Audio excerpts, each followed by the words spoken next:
L'auteur de ce livre, c'est le bien-aimé frère André Oumak. Le titre du livre, La grâce, la puissance, l'évangile. Le titre du livre, La grâce, la puissance, l'évangile. Chapitre 11, vous êtes ce que vous pensez. Chapitre 11, titre du chapitre 11, vous êtes ce que vous pensez. Chapitre 11, petit 2. Pour résumer, il existe 3 types de réactions à ce passage de Romains, chapitre 7, du verset 15 à 25, que nous avons lu plus haut. Que peut-il bien vouloir dire? Premier type de réaction.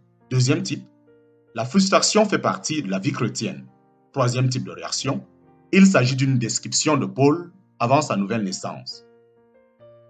La vie impossible. La vie impossible. En lisant Romains chapitre 7, certains chrétiens s'interrogent tout bonnement sur la signification de ce passage. Ils n'y comprennent rien. D'autres en concluent que la frustration fait partie intégrante de la vie chrétienne et se disent, l'apôtre Paul, l'homme que Dieu a utilisé pour écrire plus de la moitié du Nouveau Testament, a été un instrument puissant. C'est un chrétien mature qui a écrit ces lignes. Il a marché avec le Seigneur pendant de longues années. S'il évoque les tiraillements de sa vie chrétienne, c'est qu'ils doivent être notre lot commun.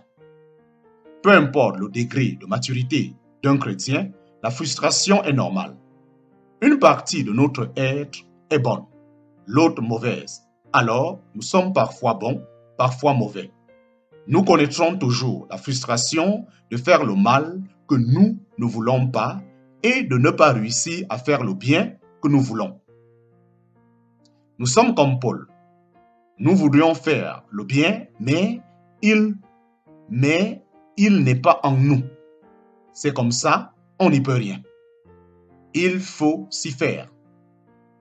Enfin, certains pensent que ce passage correspond à une description de la vie de Paul avant sa nouvelle naissance.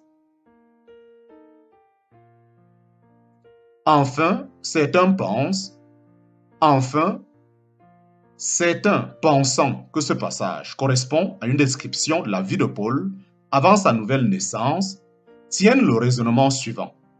Il est impossible qu'il s'agisse ici de l'homme que Dieu a utilisé pour écrire presque tout le Nouveau Testament, pour opérer des miracles, implanter de nouvelles églises et bouleverser le monde. Il n'aurait pas pu parler de lui-même ni de sa vie chrétienne en disant « misérable que je suis ». Romains chapitre 7, verset 24. Vivre à la hauteur de ce que Jésus demande n'est pas seulement difficile, c'est carrément impossible. Vivre à la hauteur de ce que Jésus demande n'est pas seulement difficile, mais c'est carrément impossible. Aucune de ces 3 réactions à ce passage n'est correcte. Paul n'est pas en train de normaliser la frustration dans la vie chrétienne, ni d'évoquer les affres de son existence avant sa nouvelle naissance. À vrai dire, vivre la vie chrétienne n'est pas seulement difficile, c'est impossible. Il décrit sa propre volonté en opposant les capacités humaines naturelles. En parenthèse, Romains chapitre 7, à l'intervention et la puissance du Saint-Esprit, Romains chapitre 8. Aucune de ces 3 réactions à ce passage n'est correcte. Paul n'est pas en train de normaliser la frustration dans la vie chrétienne, ni d'évoquer les affres de son existence avant sa nouvelle naissance. À vrai dire, vivre la vie chrétienne n'est pas seulement difficile, c'est impossible. Il décrit sa propre volonté en opposant les capacités humaines naturelles, en parenthèse, Romains chapitre 7, à l'intervention et la puissance du Saint-Esprit, en parenthèse, Romains chapitre 8. Remarquez bien que le mot « esprit » n'est mentionné qu'une fois dans tout le chapitre 7, alors qu'il apparaît 21 fois dans le chapitre 8, en parenthèse, que nous étudierons ultérieurement. Quel contraste impressionnant! Quel contraste impressionnant! Remarquez bien que le mot « esprit » n'est mentionné qu'une fois dans tout le chapitre 7, alors qu'il apparaît 21 fois dans le chapitre 8, en parenthèse, que nous étudierons ultérieurement. Quel contraste impressionnant! En fait, Romains chapitre 7 démontre l'impossibilité de vivre pour Dieu, ce que bien des chrétiens ne comprennent pas. Ils s'imaginent qu'à la nouvelle naissance, Dieu nous pardonne, nous relève, nous encourage un peu plus.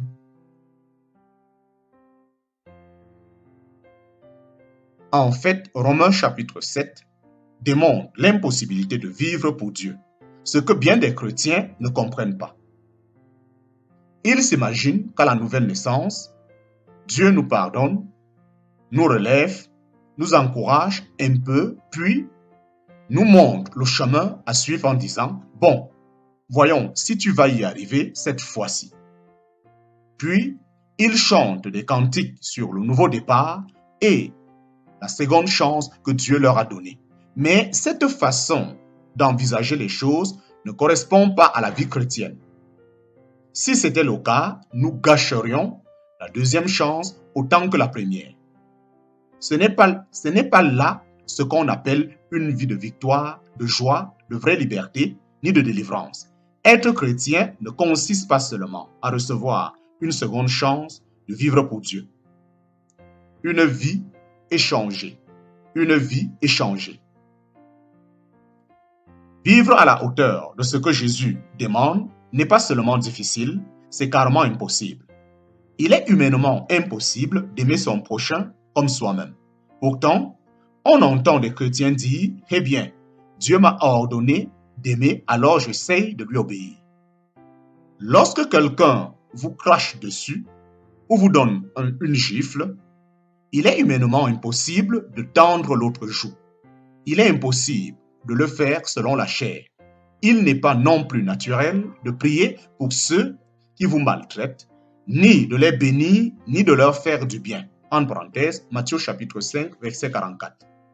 Enfin, humainement parlant, on ne peut pas donner son manteau à quelqu'un qui veut vous conduire au tribunal pour vous prendre votre chemise. En parenthèse, Matthieu chapitre 5, verset 40.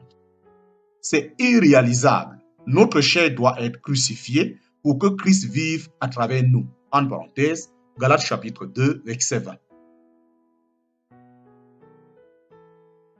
La vie chrétienne ne consiste pas en une vie changée, mais en une vie échangée.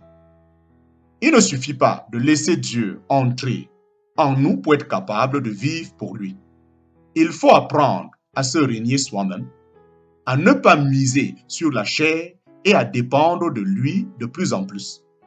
Par exemple, au lieu de s'efforcer d'aimer quelqu'un par ses propres forces et de dire en serrant les dents, je vais y arriver, il vaut mieux s'adresser à Dieu en disant « Père, je choisis de lâcher prise, aime cette personne à travers moi. » Et se relasser en laissant son amour prendre le relais. La vie chrétienne ne consiste pas en une vie changée, mais en une vie échangée. Il ne suffit pas de laisser Dieu entrer en nous pour être capable de vivre pour lui.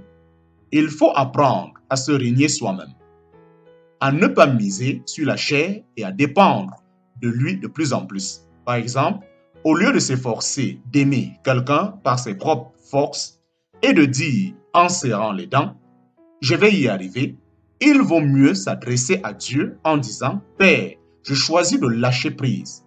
Aime cette personne à travers moi et se relasser en laissant son amour prendre le relais. » Au lieu de se promettre de ne plus céder au découragement ni à la dépression, il vaut mieux se confier à Dieu ainsi. « Père, cette personne m'a blessé.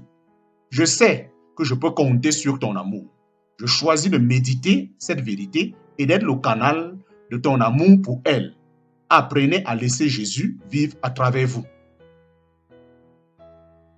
Trop de chrétiens n'ont jamais expérimenté le flot constant de la vie de Jésus en eux.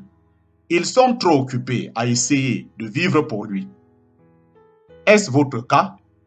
Vous faites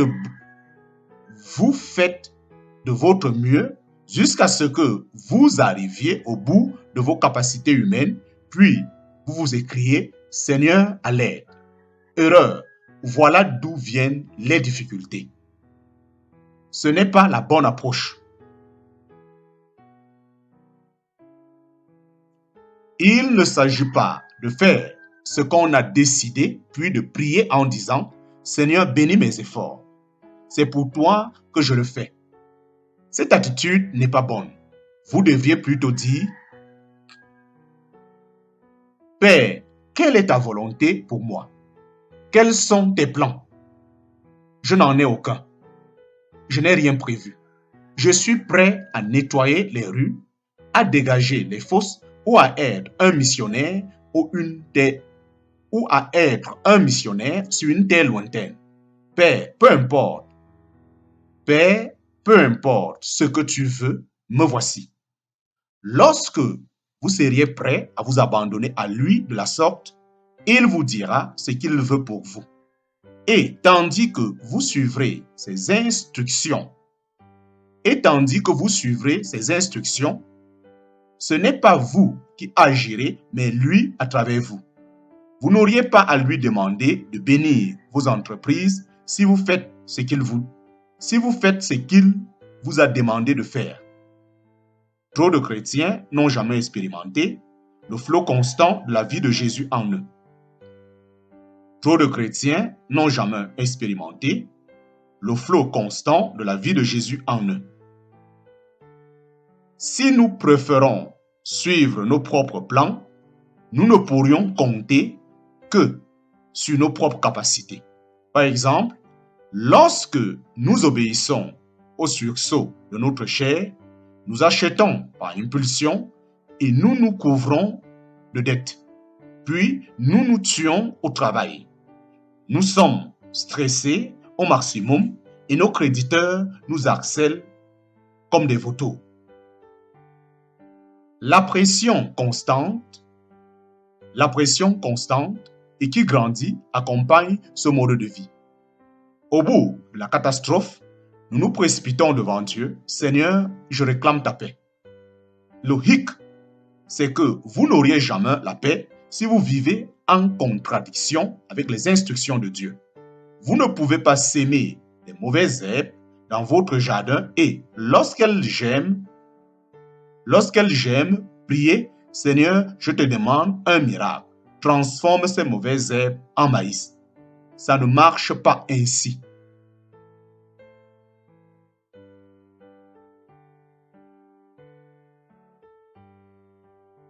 Il ne s'agit pas de faire ce qu'on a décidé, puis de prier en disant « Seigneur, bénis mes efforts.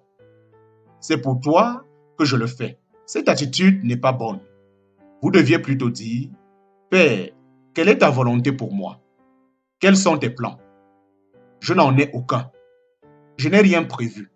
Je suis prêt à nettoyer les rues, à dégager les fosses ou à être un missionnaire sur une terre lointaine.